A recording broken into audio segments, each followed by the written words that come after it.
there's a lot that goes into it. So the research, finding the good deals, and right now prepping for Christmas. If you could see the amount of research we do to get ready for Christmas, it would hundreds of man hours learning what toy models will be, low on stock and pop.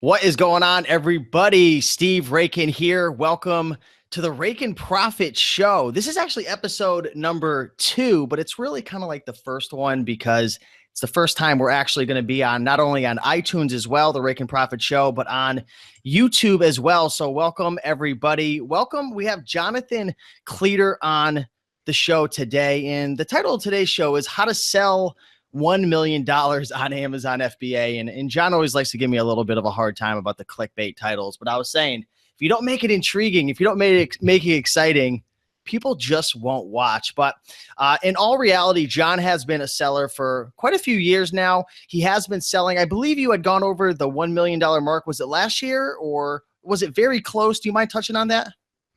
Last year I hit 988,000, although I did an outside deal with another seller for something I was restricted on. So if you add those sales, I did over $1 million, but it depends on how you choose to look at it. Close enough, close enough. So really, really grateful to have you on the show and excited to dive into this new show. We've got a lot of cool things planned and a lot of cool future guests and episodes and whatnot. But right now we got Jonathan Cleator. Let's dive into a little bit about who you are, maybe talk about some of your hobbies, how you got started in this reselling game, and anything else you'd like to share. Well, as you said, my name is John. I'm here in Chattanooga, Tennessee. I am 29 years old. I've been reselling pretty much my whole life. I did yard sales, selling baseball cards to people, etc. And I actually originally started out selling Lego parts on Bricklink. I was working as a Taco Bell manager, and I had gone over to Target because I had started just buying like Lego sets and putting them in my closet to hold for future value. And when I was doing that, I found some sets that were like 75% off. So this was back when phones were, they could do things, but not quite as efficiently. So I had my little Verizon wireless card, and I went out to my car and got on my laptop and looked it up and went back in. And I bought a few of them. And as I was standing there looking at them, some guy ran up behind me and bought them all. He bought the rest of them. So he and I got to talking, and that's how I met my current business partner. And he took me back, or he invited me over to his house. I got to see his Lego business. And what we did is I would say the real watershed moment for me is I went to a Kmart. And this is back when they were more prevalent. And I found some Lego sets that were, suffice it to say, an incredible deal. Like, they were not marked as 50% off, but they were 50% off. And I called him and I'm like, dude, I just found this awesome deal. And he's like, well, let's go hit some Kmarts, in Atlanta. And just the idea of driving and going and hitting other cities had never really occurred to me. So he really opened my eyes there. So I did Lego for a while, went through some personal stuff, life went on. And then about 2 years ago, I saw a YouTube video on Amazon FBA, retail arbitrage. And, I'd already been going to a lot of those stores for Lego. So being able to not just go for Lego, but buy a bunch of different things was just, it fit right in. That's cool, man. A lot of people are probably thinking like Lego, like you actually made money selling Legos. Like a lot of people don't realize the collectors of Lego are absolutely like they're crazy. I mean, especially too, like talk about the, with the Legos. Cause I know I've had you on some previous shows on my channel. You were actually, and I don't know if you still do this, but you were actually buying the Lego sets and then storing them for like a certain amount of years, because think about it. Most people, they buy the Legos, they open it up, right? Unless you're like a collector, I guess. But talk a little bit, share a little light into how you made money with like holding onto the Legos for like 3-5 years or so. All right. So those are actually two different things. And just as a housekeeping note, Legos is not actually a word. Lego is like moose. The plural of Lego is Lego. So if you say I have a lot of Lego or you say I have a Lego, there's no Legos. Lego is Lego. Okay, got it. Legos doesn't exist. Now, 99% of people won't even pay attention, but if you get into like some of the really hardcore Lego fan boards, you'll get called out on it. But I just got called out, guys. But you have two types of businesses you just described there. One I do still do, which is I hold on to Lego, hoping it'll increase in value, typically purchased on clearance. That's been going on for a long time. A lot of people do that. I know plenty of resellers who also have a few Lego sets stashed in their basements. It just kind of depends on what you hold and for how long you hold it, but Lego typically does go up in value.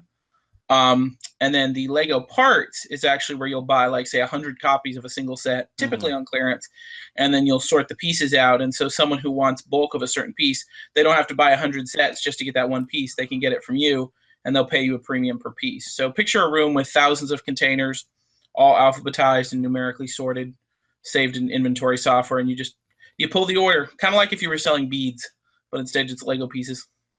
That's cool. Everybody has their own beginning of how they got started. I got started an online business with selling bicycles on Craigslist, believe it or not, and flipping bikes off of Craigslist to Craigslist. And Jonathan got started with Lego, which is pretty cool and unique. Moving on, let's talk more about your actual main business that you're running right now and how you've been able to have so much success on Amazon. I guess you said last year it was like 988,000, and then you did a deal to get you over $1 million. Let's actually define what your business actually is and kind of how it works and how you make money. Because I know you mentioned the word retail arbitrage. Is that your main business, or do you mind like diving into it? I mean, retail arbitrage is definitely my main business. The base way to describe it is just going to retail stores, buying things that are on sale or not even on sale, but are basically it's just supply and demand. I find something, someone will pay more on the internet. Now, a lot goes into that. I would say if you're buying something at a thrift store and selling it on eBay, it's the same concept. I'm just doing it with typically a big box retailer. So yeah, retail arbitrage in a nutshell is just finding deals and bringing them to the market. Amazon is a little special in that eBay, you can find a great deal on something, but you also have to figure out if you can market it well and get it sold. Whereas with Amazon, the catalog's there, the picture's there, the sales rank is there. So I can look at the data Amazon gives me, and I pretty much already know what I can sell something for or close to it. My money is made, or my skill level is made in the buying, how to stack the right coupons or gift cards or chase the right clearance deal. For example, I'm networked with another seller, and he called me recently about a deal that was very profitable. It was a seasonal item. And so I sent somebody down, and they hit 4 or 5 stores a couple hours. One of my employees spent all day on the road, and we'll probably make a couple thousand on that deal. But you never know what random store a deal will pop up in. Wow, that's cool. So you actually have employees that are, I guess you would call them your sourcers in a sense, and they go out to the different stores for you. Like, what kind of stores do you go to? And do they just walk in and they kind of have a list, and then they buy everything, and then you process it and ship it off to Amazon? Well, I will say this, because I get a lot of people who are like, where do I buy product? And to be honest, that's the question I have to answer every day too, because Amazon is there. They have a great machine. Shipping stuff to Amazon is pretty straightforward. Finding that profitable product is the whole challenge of this business. And I mean, you have big box retailers, Walmart, Target, Toys R Us, Best Buy, and you have tons of smaller ones too. That being said, like Walgreens, I actually sourced a lot at Walgreens when I first started. Funny story about that. I don't know I've if you had know, some success there too. if you know CJ. Yeah, in the green So room, right? yeah, so CJ and I we went yard selling in 2000. We went retailing and retail arbitraging early in my career once in Is that a Oklahoma. word? Is that a word, retail arbitraging? Because you got me on Lego. I need to know. To be honest with you, I'm not even sure retail arbitrage is a word, but I'm just taking it for granted. Chris Green made it up. Yeah, exactly. And if Chris Green says it's a word, it's a word. It's a But word. we actually bought some. We bought a toy at Walgreens, and he never shipped his in. Like, I showed him a bolo, and he took it home and lost it. He found it 2 years later. It had gone from being worth $8 to being worth $200. So I still kind of hate him a little bit for that. But yeah. So basically, it's just a matter of, like, when I send in employees, we have a whole bunch of different things. Like, I buy a lot of shoes, so I might chase a particular shoe sale. Or, for example, there might be a particular deal.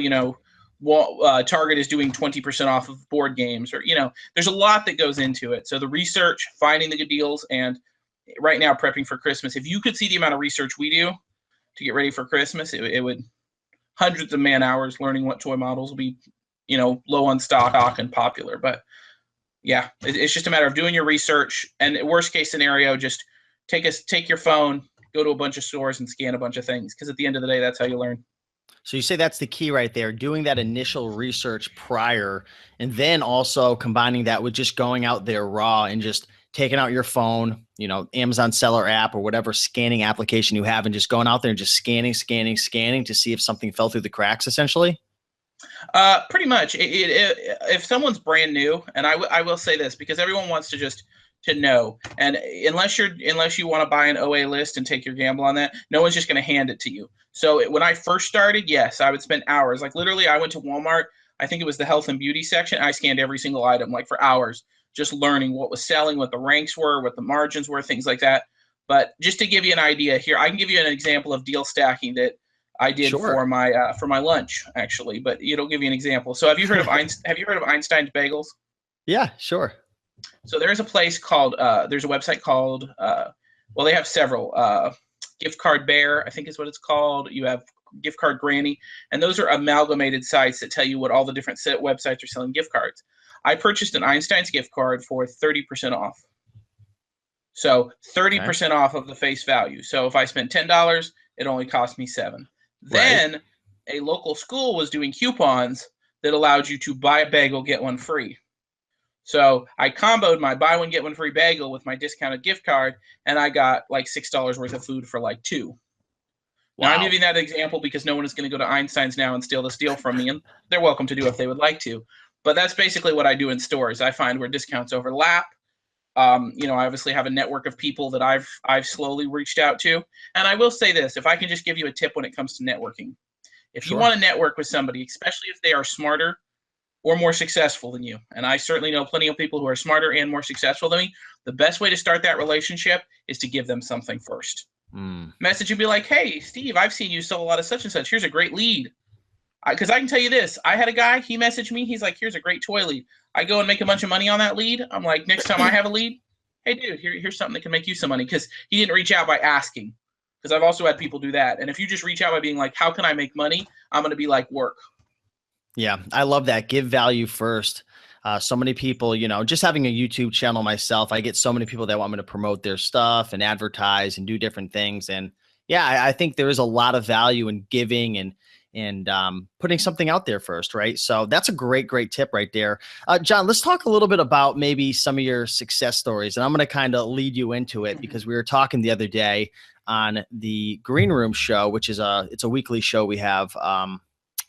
With the Bonafide Hustler and whatnot. He's one of my business partners. But you talked about one of your most successful Q4s. So why don't you first of all explain maybe your most successful Q4, like how much you made in December, just gross sales, because that was really, I didn't know that you made that much in gross sales, and tell people like what Q4 is, because I know your business model and just selling on Amazon, like most people make their what's the word? Like they get their biggest bang for their buck, like in the last 3 months of the year. So do you mind talking about that? Well, any retailer, or I should say most retailers, especially toy-focused ones, they do about 40% of their yearly sales Oh, during wow. Christmas. And I'm no exception to that. Okay. So Q4 is technically October, November, December, but November and December is where it really gets crazy. And from Black Friday to basically like December 15th, because after that it's hard to ship stuff in time, is where it really just gets absolutely nuts. And I will say this about my Q4. This will be my third, and I have personally made it a goal. So when I discovered FBA in 2015, August, I guess it was, and I started researching, I was still working a full-time job as a call center rep for T-Mobile, and I started researching. And I can tell you this, because a lot of people want to quit their job. I quit my job because I realized two things. Number one, I was going to lose more money by not quitting than by staying, because I was going to make so much money during Christmas. And number two, Mm. I knew I would regret the opportunity if I didn't take it for the rest of my life. And when I say we worked hard that Q4, I slept on my friend's basement floor on a stack of boxes. And we would literally shop all day, ship all the next day, and then shop all day Wow. again. And the numbers we did then, I think it was like 1 or 200,000, which is great, but we earned every darn dime of it. It was, I'm not going to say it was awful, because it was fun, but at the same time, It it was was a brutal. hustle. And I said, next year, I will be ready. So Q4 of 2016, I had several employees. We rented a van, and we went out and we did just over $500,000 in sales. And in doing that $500,000 in sales, and I know the first thing a bunch of people are going to ask is, what was your profit margin? As close as I could get based on my end of the year taxes, it worked out to be about just over 17%. And that is a little high. Typically during the year, it's going to run closer to 15. But you Okay. figure 17% is not a ton, but 17% of $500,000 is a very comfortable number for 8 weeks worth of work. What is that up? Was that like almost like 80,000 if my math is correct, somewhere around there? Let's see, times 17, so yeah, about 85,000, 85 to Yeah. 90 grand. So I'm a 60-40 partner in my business, so 60% of that is mine. So you figure that works out to about a 40 to $50,000 in my pocket. Now I will say, and then I took that money around and I bought 2 vans, paid it cash. We bought a trailer. We went out and bought. I have a one of those $1,000 tape machines. You know, those really nice ones that Yeah, oh can yeah, oh yeah. just I've been shoot dreaming of out the having one of measure pieces. those. Yeah. So I reinvested a lot of that money into making the company go bigger, and now we have this Q4 coming. So the key is I saw the opportunity and I dove in hook, line, and sinker, because with the new restrictions and complaints and stuff, it's just going to get harder. This year will be harder than last year, but it's still going to be better for me because I have more staff and systems and experience and capital. Cool. Awesome. Yeah, you're growing, man. Every time I talk to you, it seems like you're onto something new, which, that's the key to business. You've got to adapt, you've got to grow, you've got to learn. So I want to ask you, and help out the people who are listening right now. People are maybe listening and they're thinking, maybe I'd like to get into this business. Maybe this is right for me. But one thing that I've learned, John, over the years of starting various businesses online is sometimes a business just isn't right for you. So let's share with the viewers maybe one thing that you absolutely love about your business, and then maybe one thing that you kind of hate, or you just don't like very much, that people looking in from the outside just might not expect. I think when it comes to running your own business, it is definitely not for everyone. And I think if you're the kind of person who likes to be, and I think this has very much been portrayed in the marketing sphere as a negative thing, and it's really not. If you're someone who wants to have, if you have a lot of anxiety when you don't know what to do, if you enjoy kind of being shown exactly what to do and only doing that, a job is probably a better fit for you. Because a lot of when it comes to being your own boss, a lot of it is self-motivating, but also solving your own problems. So when I say the best part of it, I woke up this morning, I went and met an old friend for lunch, I went to some personal appointments, and I just was able to schedule my day around that. And, yesterday, I went home early, but I still had someone else out buying product who brought it in. My employee, Katie, she was here shipping today while I was still asleep. Just having people who are working for me when I'm not here is awesome. And it has allowed, for example, my grandma passed away last year, and having the ability I got to see her way more than I ever would have if I wasn't my own boss, because I was able to prioritize that. So that's a real positive. The negative is, again, if it doesn't go right, it's all on you. If there's a problem, it's all on you. If this Q4 I get suspended and I have 100 grand worth of debts and inventory sitting in the warehouse, that's on me. So I think it does take some nerves of steel there. So if you're considering doing it for yourself, and don't get me wrong, if you do it as a hobby, you can kind of have both worlds. You can sell it, never risk any real money, make a little side income, and do it that way. And I think a lot of people, that's probably where they want to be. But if you're wanting to do it full time, then you're at some point you're going to have to, just be a little scared and step out on the ice. Right. Yeah. Thanks for the insight there. Let's talk about what does it actually take for, somebody to get started in this business. Maybe we'll talk about, let's just say, well, I guess we'll go with full time, right? Because I'm sure a lot of people watching want to either quit their job. I feel like half the people watching either want to quit their job or maybe they just want to supplement their income, but we'll go with quitting your job. What does it take if you want to go full blast into this business with retail arbitrage, buying from big box stores? Let's talk maybe capital, a little time commitment, education. Like, what's it really take? Like, how long did it take you to get started? And maybe how much money did it cost you to get started, the first year? I will say math does play a big part in this. Let's just say, Steve, for this hypothetical individual is quitting their job, what kind of income are we putting them at? Because I think that number is pretty different. If you're working at Zaxby's, the need is drastically different than if you're, I don't know, a 6-figure executive. Right. And there's a lot of different factors too, because then you could also go another step and say, well, how much are they going to actually take in themselves versus how much are they going to reinvest back in the business? But let's just say somebody's looking to make, let's just say an extra couple $1,000s a month. We'll just go with that arbitrary number. Gotcha. Yeah. Well, like, for example, here in Chattanooga, the median income is about 35,000. So, 3,000 a month would be about that number. Okay. So let's just say you were trying to make a median income. And also, I will say this too, where you live is a huge factor. because we all play on the same platform. So if you're paying San Francisco rent, you're selling on the same platform as me who's paying Chattanooga rent. And that is a factor. So the lower the cost of living is wherever you live, the bigger you would have an advantage, especially if you reach the level like me where you want to rent an office. There are people who, I have a 2,000 square foot office in San Francisco.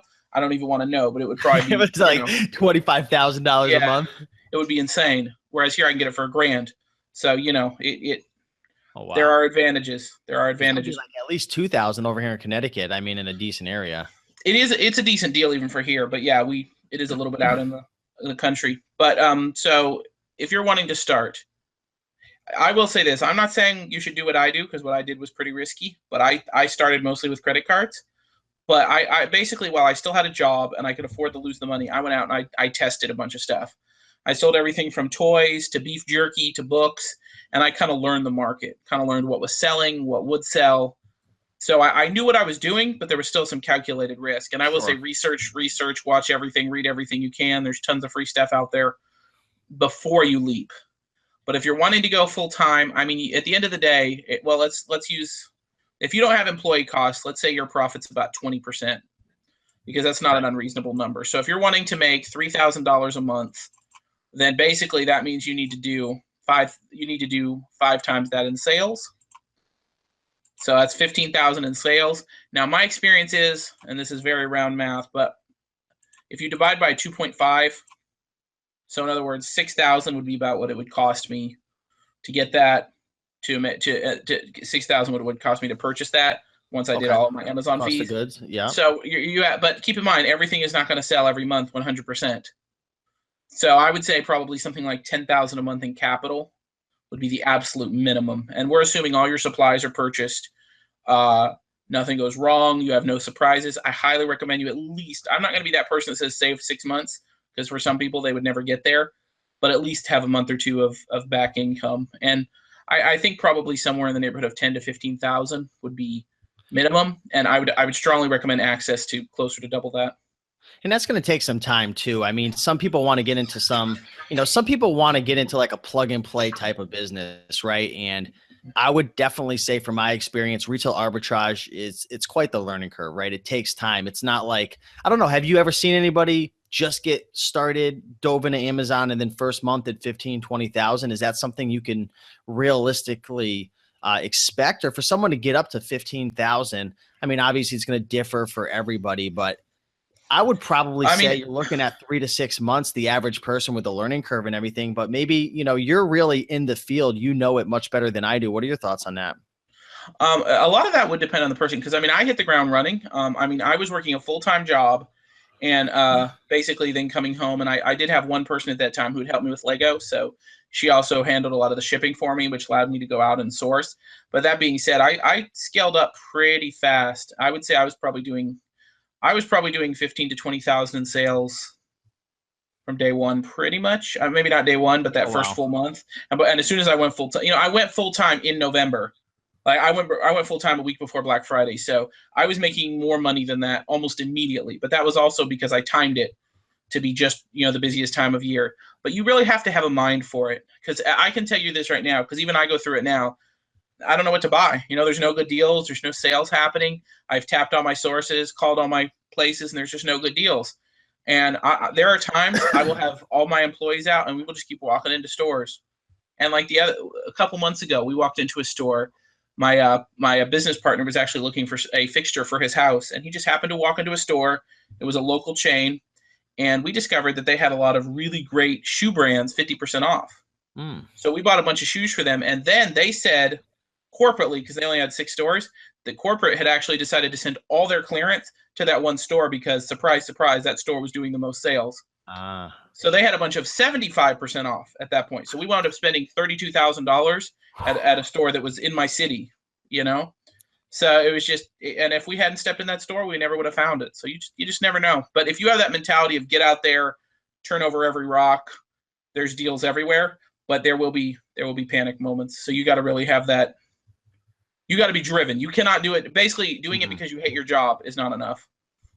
I know you had mentioned that it's really important to like read and study up. Do you mind mentioning some of the resources, whether it's free or paid or softwares you use, or like training courses. I know there's a lot of like really great ones, like for private label. I know Jungle Scout, they had put out a like a amazing free, it's called like the $1 million case study. What about for retail arbitrage? Are there any free or paid or softwares or anything you could recommend to the people who are watching right now? Well, if I could give the most important tip, and I think this is something that is true for me, this has been for me in business in general. The biggest thing I've ever learned in business is never listen to just one person. Listen to an amalgamation, because one person's viewpoint can be both accurate and wrong at the same time. For example, if I said, Steve, what do you think about retail arbitrage on Facebook? And his response was, it's too much work. Well, you know what? There are people who do successful merch businesses or private label who would agree that it's too much work, and they would be right. And then there are people like me who'd be like, oh, it's awesome. And I would also be right. So what I did was I joined a bunch of Amazon Facebook groups.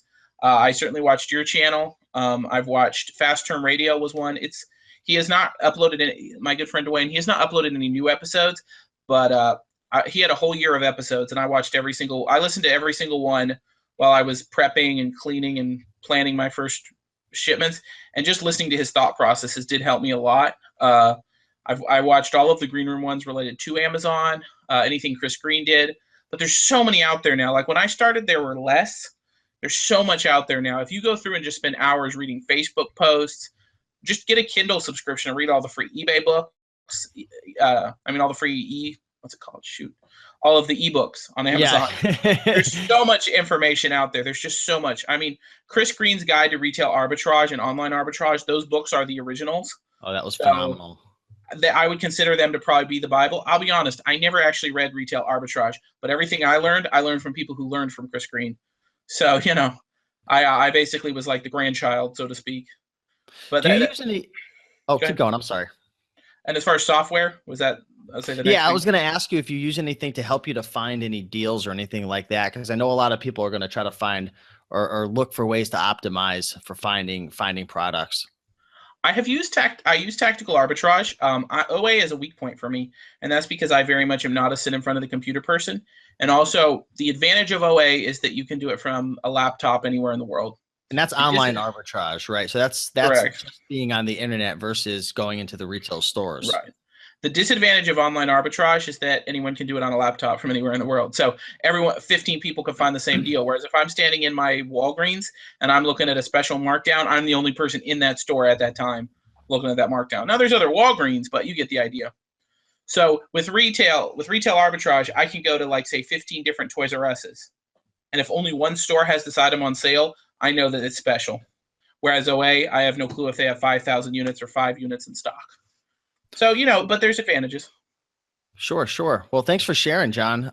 What are a couple of things that are working really well in your business right now? Because you know how it is in business, whether it's, a brick and mortar or an online, it doesn't matter. If you're in business, things are going to change, especially if you're selling on, eBay or Amazon or anyone else's platform. The rules change, right? You have to adapt. What's something that's working really well right now when it comes to retail arbitrage?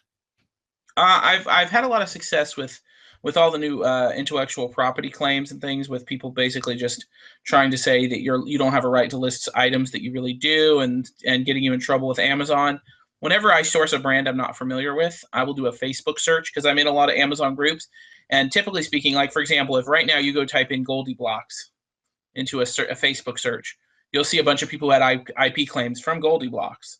And you're like, okay, that's a red flag. Maybe I should avoid that brand. So anytime I see a new brand, I'll go type it into Facebook and see if there's any chatter about it. And I've found that to be extremely helpful. That's a good tip right there. So you go into like a Facebook group and you just type in the name under the search and see if anyone's been more or less complaining. Pretty much, if you do a general Facebook search, you can restrict it to your friends and groups. And for me, it either hits the mommy yard sale groups that I'm in, or it hits the Amazon groups. So 90% of the time it gives me what I need to know, and I can see pretty quick. If no one's ever mentioned the brand, that's a good sign. How about the other side of the coin? What's something that might have been working really well in your business, I don't know, 1, 2, 3 years ago, and you were just crushing it, killing it. It just worked, and now it doesn't work anymore. Is there anything you can think of off the top? Well, I used to, okay, so I don't want to say this like I'm saying never source here, because I know people who do it successfully. Sure. And I do it sometimes too, so I don't want people to like somehow see me there and think I'm trying to just throw them off the scent.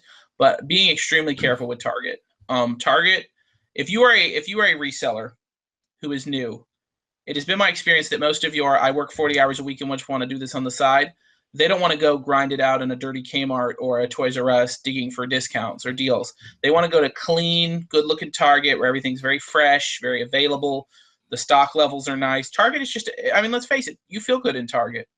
You wish your house looked like Target as far as it feels very clean. And, if you don't, if you're not like Steve and have Whole Foods money, Target feels very, upper class. And so a lot of people do their shopping there. And I see things tank very, very quickly.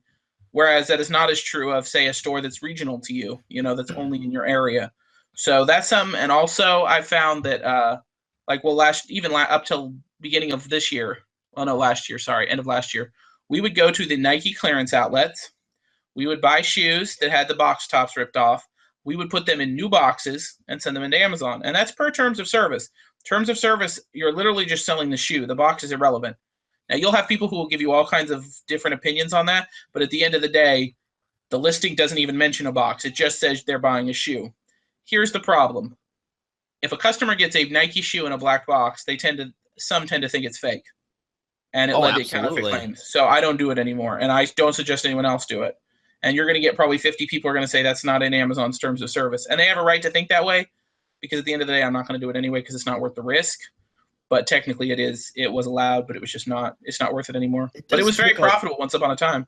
It does take away a little bit from the buying experience, though. Like, just, I mean, It if does. you're gonna put up the money to buy an iPhone or a pair of Nike sneakers, it's gonna cost you some money. Like, it just feels good, like seeing the box, the logo, like opening up the wrapper and everything. So Right, I right. can definitely understand people being a little disappointed with that. So thanks for sharing that. I want to ask you, what's one maybe routine or habit or ritual? As you know, I love morning routines and habits and rituals, and I'm just naturally ADD. If this is your first time watching or listening, you may or may not have noticed, but I pride myself on trying to build positive habits and routines and rituals because it's very easy for me to get sidetracked. I'm just like, it's just hard. It's one of my weaknesses that I've been working on, but I like to talk to people who are successful and ask them, like, what's one habit or routine or a ritual that maybe you practice every day that has led or has helped you to be successful? Is there anything that stands out in your life? I mean, I think some level of awareness. And by that, I mean, I check Seller Central every day. I'm checking my email, my messages. I'm also checking, I try to check my returns report. I try to check the bank account, the credit card. Basically, I have a manager now who checks all of that for me, but I still go back and check. I think just keeping your finger on the pulse every single day, because 90% of the time when something goes wrong in your business, there were signs early on if you'd have caught it. Mm. So I'll audit my inventory. Well, that's I'll look at interesting. I'll look at certain SKUs. I'll see what's selling profitably, what's not. Because I think I don't know if you've ever heard of like anything crazy. Like, for example, let's take Wells Fargo. They recently got in trouble for having employees opening millions of accounts that were Yeah. Oh, not yeah. authorized. And the reason that happened is because the top executives put so much pressure on these employees to meet these quotas. These employees were literally breaking the law in order to try to keep their jobs. And my point is, if someone had gone in and audited that early on, it would not have been hard to see that, they have all these accounts coming out of certain branches that are never used. So it could have been caught early if they had put the effort in. So I think 90% of the time, anything that goes wrong in a business, whether it's at the $1 billion level or at my very small level, there are signs early if you every day go in and check with an open mind and say, hey, maybe I'm doing something that I could do better. How do you stay self-aware though? I mean, when you're running a business, there's so many different things that you have to check. And you had just mentioned like checking your Amazon Seller Central and email and this and that. Like, do you have a to-do list? Do you have a process, or is it just all in your head? I know everybody's different, but like, how do you keep your finger on the trigger, right? How do you like always make sure that you're going through the motions and being aware of what's happening in your business? I would say a lot of it is in my head. That being said, the phrase, if you're the smartest person in the room, you're in the wrong room. I have a Facebook group with a bunch of sellers who I would be considered probably one of the smallest in the group. And, the kind of things they talk about are things that I'll have not thought of, or they'll give new ideas, or, so I consistently try to surround myself with people that are better at what I do than me so that I can learn from them. And then, I think just always really trying to always focus on the fact that you're not special. Mm. If you can do it, someone else can do it and they can do it better. So be ready to adapt. Always be thinking like your competition, because there's always going to be a competitor or a better way to do it, or someone who will find a way to get that item cheaper and undersell you. Hey, let me ask you, with the knowledge you have now, how many years have you been doing retail arbitrage and Amazon like officially? I guess two. So if you can go back in time with the experience you have now and give yourself one piece of like single advice to follow regarding this business, what would it be? What would you tell yourself 2 years ago? Because we start a business, we're ignorant and to a sense, we don't know the ropes. Like, what would you? Is there anything that stands out that you wish you knew, and something that could help the viewers that are watching? I probably would have, I mean, besides wishing I had started 2 or 3 years earlier, like, and heard about it when I didn't know it existed, like 2013 was just too easy. But that being said, I think that, I mean, I would have probably used Inventory Lab and a repricer from the beginning. But I think the bigger thing is just to realize, like, it is going to keep getting harder from year. Like, there are things that were way easier in 2015 than they are now. There are things that are going to be way easier now than they will be in 2020. So whatever point you hear about it, you might as well start, because literally each point that you start, it's going to get harder. So I would not expect it ever to just all of a sudden get easier. There's going to be more competitors, more people that know about it. Anyone who's making good money in a business doesn't just walk away. So the successful people are going to stay. You're just going to keep adding more people. So I would strongly suggest that if I could go back, I would just go harder. Yeah, I mean, I pretty much went as hard as I could from day one because I saw the level of opportunity. But Right, if I could right. have started earlier than I found out about it, I would have done that. But yeah, When did people start having success with like when did the FBA program roll out, and when were people like starting to have success with retail arbitrage? I know we're kind of going backwards, but I was just curious. Was it like 2009 or something, or I is that way? confess that since it is before my time, I've all I know is what I've heard from other people's conversations. So if you fact check me and this is wrong, it Yeah, probably yeah, is. man. But We're just shooting. This is locker talk, man. I feel like 2010, 2011 is when it became a concept. I feel like 2012, and then I know 13. I know a seller who was talking about how you could buy crazy deals at Kmart, because it used to be, because I did it with Lego. Right.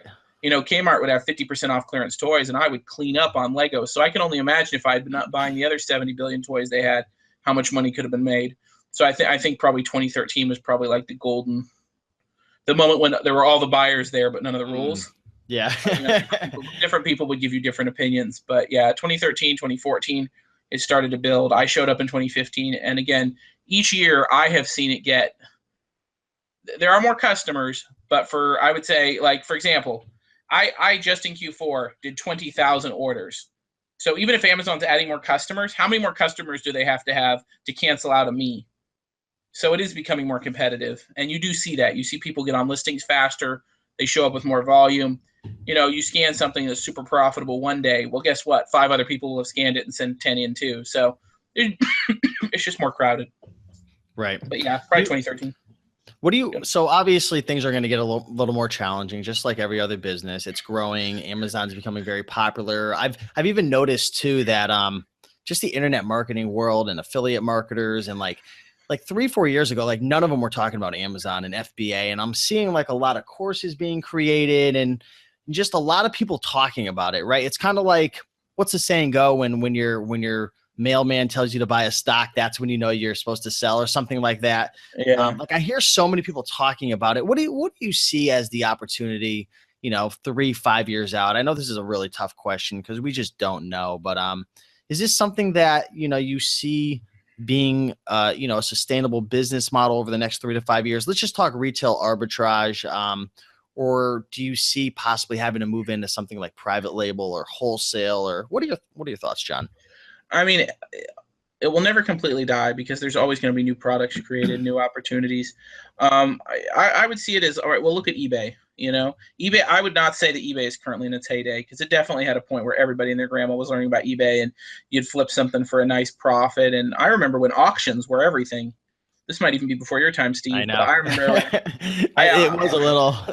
I sold my first item on eBay when I was 12. I used my mom's account, or my mom's info, to sign up for an account and started selling. So, Amazon, I would say, is probably nearing its peak from a, how can I put this? It's not nearing its peak from a customer perspective, but from a open, everybody dive in perspective, it's probably nearing its peak. So I would say that it's going to become much more specialized. From a retail arbitrage perspective, more brands will restrict their brand. It'll get harder. From a, private label is certainly something to look at, but as you've experienced, private label is tricky too, because there's a lot of people. You can come up with a new product idea, and unbeknownst to you, 50 other people have it on a slow boat from China also, and they all Yep. show up on listings. So you have to really, you're just going to have to be more creative. You're going to have to come up with, something pretty fancy, or not even fancy, something very niche. I think if you're selling a garlic press, you're basically done. The days of selling garlic presses are over. The days if you create something highly specialized, that perfect phone mount that adds Right. special features for Uber drivers. That's something that's very, technology will change. There will be new needs, new interests, and it's not quite there yet. I've heard one private label guru tell me he felt the market was at about 55% saturation now, but I would say within a couple of years. I mean, I personally am building my exit strategy. And I don't mean that in the sense of I would stop selling. I mean that in the sense of I don't want to be totally dependent on it for my income. That's cool. I think you hit the nail on the head, man. You've got to be creative. You've got to think outside the box. And one thing I really respect about you, and we've been friends for a couple of years now. We've known each other from the green room, and we've met in real life at a couple events and stuff. Is you're always, how do I say, you're thinking outside the box. You're always networking with people and like throwing around different ideas. And another thing I really respect about you too, and you already mentioned it, like you'll interact with people who are like brand new sellers, and you'll interact with people who are like way above you in terms of your sales. Like you're just always like absorbing information and you're applying it. So I think that really stands true. Like that's something I really notice about your success is you're always kind of thinking and going outside the box. So I just want to let you know that, and the people watching, don't be scared to try new things. Don't be scared to experiment. Right. Let's leave people with one last kind of, final words of wisdom. One piece of advice that you'd like to give the listeners who have made it to the end of the show. Thank you. What would that be? What's one thing that you'd want to leave them off with before we wrap things up? Yeah, I was going to say, you think going with nobody cares, work harder would be, but that's always been my slogan. But in a very real sense, I see this with a lot of newer people where you post and, they post in the Facebook groups and they feel like, oh, I get jumped on. But, to some degree, and I am generally, I think Steve could attest this, I try to be a pretty friendly person. But, when you work super hard to run your business, you've learned a lot of things in doing that. You spend a lot of time, a lot of money to learn a lot of that. And then some new person posts something in the Facebook group like, where do I find profitable products? It does leave a bad taste in your mouth, because it's like, you know what? You basically just said, will you come do my work for me? And I'm like, well, I would like that too. That's not how life works. So if you post a question like, I've been using a repricer and the algorithm I have seems to be underpricing, what should I do? That's the kind of question where I'll be like, hey, someone did the work, had a problem, and came to fix it. But if you have a problem that has not been exhausted by Google, by your own hard work, your own research, you're just not ready to be your own boss, because part of being your own boss is doing everything you can and also reaching out, not just expect, because if you expect someone else to hold your hand and do it for you, you won't be successful, because I promise you're going to hit a point where no one can help you. There will be problems that no one else has experienced. Without going into too much detail, I received an email from Amazon that last week I contacted a consultant, the most experienced and highest paid consultant in the reselling business. They had never seen it before. And every single other consultant I reached out had never seen it before. As far as they can tell, it was a new beta program by Amazon, and I was the first person that they knew of to ever receive that email. So you never know when you might get hit up with something that's just brand new. That's interesting. Yeah, really good. Really good suggestions right there. I see it very often. Again, it's the mentality. Do the work for me. Take. Give value. Help as much as you can, whether it's just giving some motivation or talking to somebody or whatnot. But ton of fun having you on the show, man. You're always dropping a lot of golden nuggets and knowledge bombs. And I do see you interacting often. You're in the green room, obviously. You're in. What are some other Facebook groups that people should maybe join where they could tag you or interact with you, or kind of just say what's up? I mean, there are a lot of groups. I lurk in quite a few of them. Personally, I like sourcing simplifiers quite a bit. I have no association with the ownership of that group. I do see a lot of good information pop up there. FBA Master is definitely one of the bigger ones, but that group is like 25,000 people, so you probably would never see me. But if typically after I do one of these type of interviews, I'll have a bunch of people that friend request me and message me. And I just say I typically won't accept a friend request if I don't know who you are. I have to Makes at least have sense. met you or seen you once. And if you send me a question like I just described, where do I find profitable products? I typically won't deal with that either. But if you're like, hey, John, so I did this and this and I ran into that problem. I had a lot of people help me. I'm always happy to help. It's just, I'm not here to be a therapist and I'm not here to hold your hand. I'm here to give you good advice based on the people who gave me good advice. So if you have a genuine sticky point, if I don't know the answer, I probably know someone who would. Very cool. Well, hey, thanks again for coming on, John. Jonathan No Cleator, problem. the man, the The myth, guinea the pig. legend. Before the show, I'm like, hey, thanks for being the guinea pig. Raiken Profit show number 2. No, but you're always, man, I always appreciate you giving your time, and you never really ask for anything in return. I just want to say thank you, man, and I appreciate you. And if we ever have another event, please don't talk about the hotel flooding event. That's all I'm gonna say right there. Okay. All right, man. I can do that. No. All right, guys. Thanks for watching. Yeah, if you like this video on YouTube, like, comment, subscribe. If you haven't already gone over to the podcast, it's a Raiken Profit Show. Be sure to go check it over there. Check it out over there and subscribe. And yeah, appreciate everybody watching. Thanks, John.